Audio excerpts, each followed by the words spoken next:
Really pleased to announce that we have with us someone who has dedicated her entire career to helping children and young people achieve the futures that they deserve.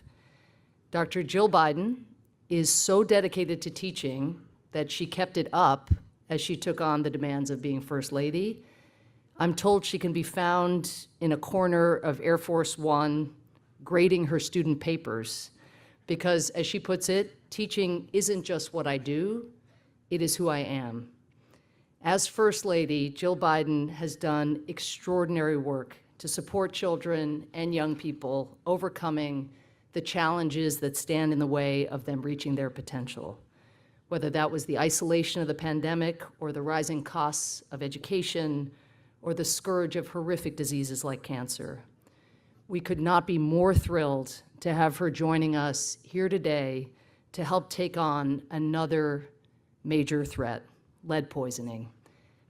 Please welcome First Lady Dr. Jill Biden. Thank you so much. Thank you. So grateful. Thank you. Hello.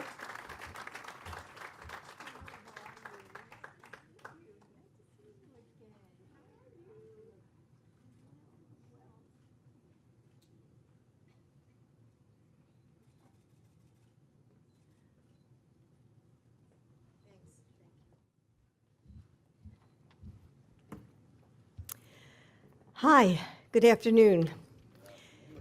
Thank you. It's so quiet, yeah. You're like my classroom on the first day of school, you know, when the teacher walks in and everybody's like scared to death. So just think of me as your English teacher and you'll be chatting with one another soon enough. But anyway, it's great to be here with so many world leaders, Your Excellencies from Malawi and the Dominican Republic and Nepal, and Director General of the World Health Organization and President Banga of the World Bank. I'm glad to see you both again. And I appreciate your support of this coalition. I'm also grateful to Open Philanthropy, which has been at the forefront of the fight against lead poisoning in children for so many years. To Kathy Russell and Administrator Power, thank you for inviting me to join you today. So Kathy and I have known one another for decades. And beyond the causes that we both care about so deeply, expanding opportunities for women to protecting and lifting up children, I am so grateful for our friendship. You and the team at UNICEF take on some of the world's toughest challenges, and you make a difference in every life you touch, including mine. Thank you.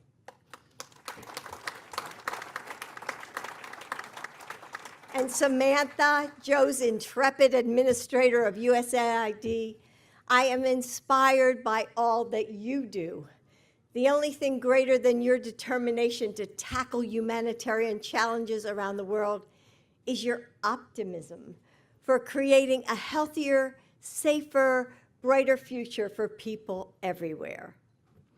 So several years ago, I traveled to Jordan. There, I met with Mrs. Maha, a principal of an all-girls school. More and more families were arriving to her community from Syria after fleeing violence. And Mrs. Maha's school was already at capacity. One day, a mother showed up, desperate to enroll her daughter. The mother had tried and had been turned away at many other schools.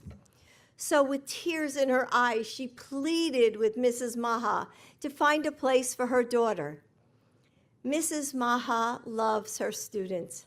And she said, I think love is giving as much as you can. So she made a promise. Send your daughter to class with a chair, and she can enroll. In the days that followed, more and more young girls showed up, carrying any chair they could find, so that they could go to school and learn. As educators, we don't sit with problems, we solve them. I saw in the classrooms I visited in rural Malawi. So the teachers found inventive ways for their students to learn through songs and rhythm and repetition. Even from my own experience, like 4 years ago, when the pandemic hit and the schools in the United States went silent.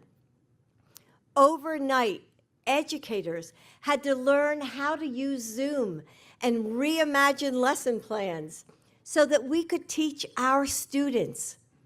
Our world is full of complexities and conflicts. But for the problems we can solve, we can't hesitate. In Principal Maha's words, we must give as much as we can. Every year, the United Nations General Assembly meets to recognize our shared challenges and to find ways to overcome them. Right now, around the world, parents give their children toys so that they can learn and play. They prepare meals with everyday cookware to keep their family fed.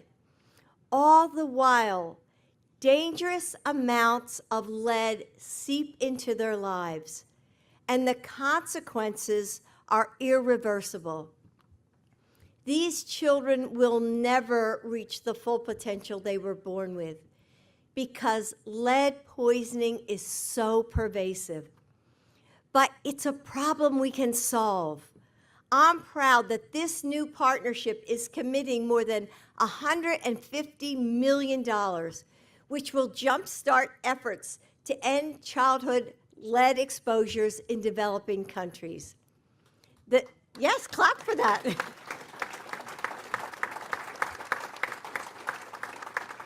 This funding is 10 times more than what it's been spent annually on this problem to date. And it has a coalition behind it. Partners from governments to industry to advocates who will phase out lead from everyday products, enforce safe standards, and create a lead-free future for every child. Through the Partnership for the Lead-Free Future, UNICEF and USAID believe we can end childhood lead poisoning by 2040.